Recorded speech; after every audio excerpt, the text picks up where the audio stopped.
प्यारे दोस्तों, हमारे YouTube चैनल में आपका स्वागत है। आप देख रहे हैं सत्य का दर्पण तथ्य के साथ। न सियाही के हैं दुश्मन, न सफेदी के हैं दोस्त, हमको आईना दिखाना है, दिखा देते हैं। अस्सलाम वालेकुम रहमतुल्लाहि व बरकातुहू। आप तमाम श्रोताओं का एक बार फिर से हमारे YouTube चैनल सत्य के दर्पण में स्वागत है।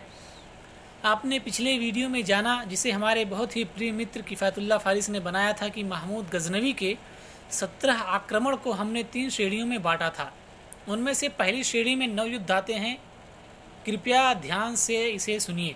पहली श्रेणी, 2 आक्रमण राज्य जयपाल पर किए, एक आनंदपाल पर जब उसने मुल्तान के मार्ग पर रास्ता रोका था। एक युद्ध नंद शाह में त्रिलोचन पाल के साथ हुआ। कश्मीर के शासक ने त्रिलोचन पाल की मदद की तो महमूद गजनवी को कश्मीर पर चढ़ाई करनी पड़ी। इस तरह 5 युद्ध हो गए। कश्मीर का शासक मुसलमान हो गया। अल-उतबी की पुस्तक तारीख यमीनी के अंदर मौजूद है कि त्रिलोचन पाल वहां से चंदेल राजा विधाधर के पास भाग निकला और वहां सेना एकत्रित करने लगा, जिसकी वजह से सुल्तान महमूद को उसका पीछा करते हुए कन्नौज तक जाना पड़ा। रास्ते में कई युद्ध हुए। कन्नौज से संधि हो जाने के पश्चात सुल्तान लौट आए, लेकिन फिर त्रिलोचन पाल के साथ मिलकर विधाधर ने सुल्तान महमूद के सहयोगी कन्नौज के राजा राज्यपाल की हत्या कर दी। इसकी वजह से फिर सुल्तान को आना पड़ा और फिर कई युद्ध हुए। इस तरह से बुंदेलखंड, कालिंजर, ग्वालियर के युद्ध हुए। इन सब को मिलाकर 9 युद्ध केवल जयपाल साम्राज्य तथा उनके समर्थन करने वालों के विरुद्ध हुआ। अब अगर दूसरी श्रेणी की बात करें तो इसमें भी 5 युद्ध आते हैं। इसे भी एक बार फिर से सुन लीजिए। अब आइए दूसरे श्रेणी की तरफ विस्तार से देखते हैं, जिसमें 5 युद्ध आते हैं। एक भाटिया के राजा विजय राव, जिसने समझौते की शर्तों का उल्लंघन किया था। दूसरा, मुल्तान के मुस्लिम शासक अबुल फतूह, जिसने विद्रोह कर दिया था, उसके खिलाफ। तीसरा, मुल्तान के ही शासक सुखपाल ने भी विद्रोह किया था, उसके खिलाफ। चौथा, मुल्तान के आसपास के कुछ गुटों ने विद्रोह किया था, उनके खिलाफ। 5वां, तटवर्ती जाटों ने विद्रोह किया था, उनके खिलाफ, जो कि 17वां हमला था। इस तरह से 14 युद्ध हो गए। 14 युद्ध के कारण आपके सामने स्पष्ट हो गए। अब बची तीसरी श्रेणी, जिनमें 3 युद्ध आते हैं। उनके मुख्य कारण भी सुन लीजिए। बचे 3। तीसरी श्रेणी में 3 युद्ध आते हैं, जिनमें से एक नारायणपुर, वहां के शासक से संधि हो गई थी और व्यापार का जो मुख्य केंद्र था, सुल्तान महमूद गजनवी ने वहां के राजा से अच्छे संबंध बना लिए थे। दूसरा युद्ध था थानेश्वर के राजा के विरुद्ध में, है कि उस राजा को अपने हाथियों पर बड़ा घमंड था और महमूद गजनवी को उसने चुनौती दी थी। जबकि तीसरा युद्ध था सोमनाथ अल कामिल फित तारीख, जिसे हमने 3 मुख्य पुस्तकों में शामिल किया है। इसके अनुसार सोमनाथ को राजपूतों ने इसलिए चुना था युद्ध के लिए क्योंकि उनको दृढ़ विश्वास था और सेना को, अपने सैनिकों को भी विश्वास दिला दिया था कि महमूद ने जितने मंदिर तोड़े वहाँ हमारे पापों का ये सब हमारे पापों का दंड है। लेकिन अगर सोमनाथ को किसी ने कोई क्षति पहुंचाने की कोशिश भी की तो महमूद का विनाश तय है। महमूद गजनवी को यह सुनकर गुस्सा आया। सोमनाथ पर विजय प्राप्त करने के बाद उसने मूर्ति को तोड़ दिया ताकि भारत के अन्य सेनाएं चुपचाप हार मान लें और युद्ध का यह सिलसिला भी समाप्त हो जाए। यही कारण है कि इसके बाद उन्होंने भारत पर कोई आक्रमण नहीं किया। 14 युद्धों के कारण स्पष्ट हो जाने के पश्चात केवल अब 3 युद्ध बचते हैं। इन्हीं को इतिहास के कसाई गलत तरीके से इसका वर्णन करते हैं और इन 3 युद्धों के कारण को बाकी 14 युद्धों के साथ भी बड़ी बेईमानी और चतुरता से जोड़ देते हैं। जबकि अगर हम केवल इन मनगढ़ंत तथा कथित कारणों को 3 युद्धों के लिए ही मान लें तो भी ये तथ्यहीन है। तो आइए देखते हैं हिंदू मुस्लिम करने वाले महमूद गजनवी के आक्रमण का मुख्य कारण ये बतलाते हैं कि वह अपने राज्य का विस्तार करना चाहता था। पूरे घटनाक्रम के संदर्भ में हम अच्छी तरह ये समझ सकते हैं कि अगर उन्होंने राज्य विस्तार करने के लिए ही हिंदुस्तान पर हमला किया होता तो हर क्षेत्र पर विजय प्राप्त करने के बाद मुस्लिम गवर्नर रखते, लेकिन उन्होंने ऐसा नहीं किया, बल्कि विजय प्राप्त करने के बाद भारत के ही राजाओं को राजगद्दी सौंपी।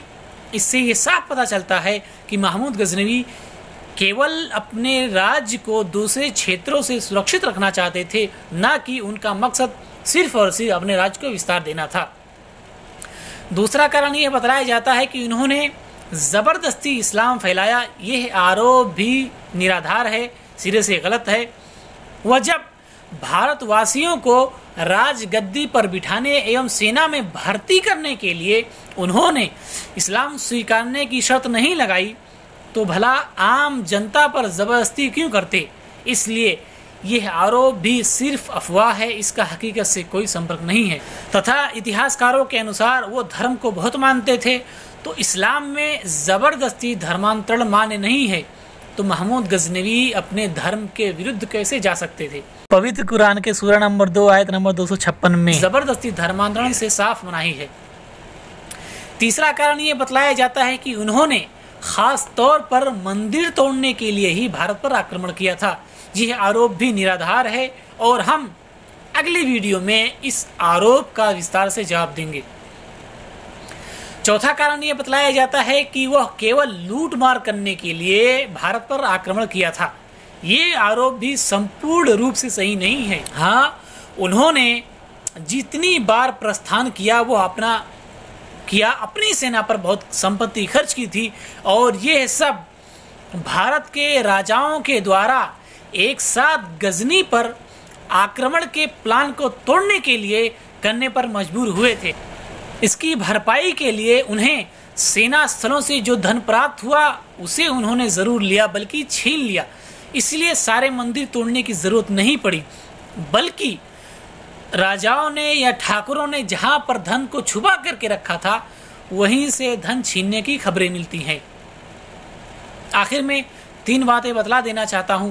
पहली बात यह कि महमूद गजनवी इस्लाम के प्रचार के लिए भारत अवश्य आए थे, लेकिन उनका वह तरीका नहीं था जो इतिहासकार बतलाते हैं, बल्कि भारत में वह अन्याय को मिटाने के लिए आए थे।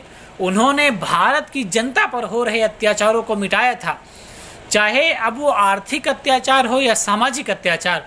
वो एक तूफान की भांति आए और इन अत्याचारियों को तहस नहस कर गए। दूसरी बात यह कि महमूद गजनवी की लड़ाई ब्राह्मण, क्षत्रिय और राजपूतों के साथ हुई थी। ये सभी लोग विदेशी थे और इनके विदेशी होने का प्रमाण हम अगली वीडियो में पेश करेंगे। जहां तक मूल निवासियों की बात है तो उनके साथ किसी लड़ाई का कोई प्रमाण नहीं है, बल्कि उन्हें उस समय हथियार उठाने तथा मंदिर के पास फटकने की भी अनुमति नहीं थी। तो महमूद गजनवी भी विदेश से आए थे और यहाँ उनके विरुद्ध जो लड़ाई लड़ रहे थे वो भी विदेशी थे। इसीलिए आज के मूल निवासी जो SC, ST, OBC के नाम से जाने जाते हैं और मुसलमान सभी इन युद्ध से बाहर थे। उस समय के मूल निवासी ही इस्लाम धर्म को अपनाए थे। यह कितना हास्यपद है कि जीतने वाले और हारने वाले एक साइड में हट गए और वही मूल निवासी जिन्होंने उस समय सामाजिक प्रताड़ना से विवश होकर समानता एवं न्याय का प्रतीक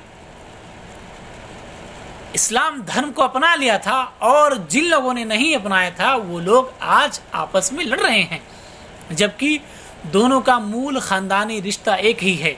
इसीलिए अगर आप अपने आप को हिंदू कहते हैं और SC, ST, OBC भी कहते हैं तो आपको अपना इतिहास अवश्य पढ़ना चाहिए, क्योंकि हम मुसलमान भी आपके ही वंश से संबंध रखते हैं। तीसरी और आखिरी बात यह कि किसी भी आरोप को सिद्ध करने के लिए आपके पास प्रमाण होना चाहिए।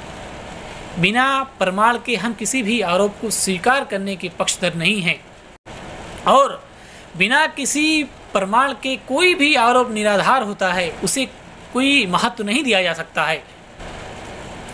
आज के वीडियो में इतना ही। आपसे जल्द ही मुलाकात होगी एक नए वीडियो के साथ। तब तक के लिए अनुमति दीजिए। धन्यवाद।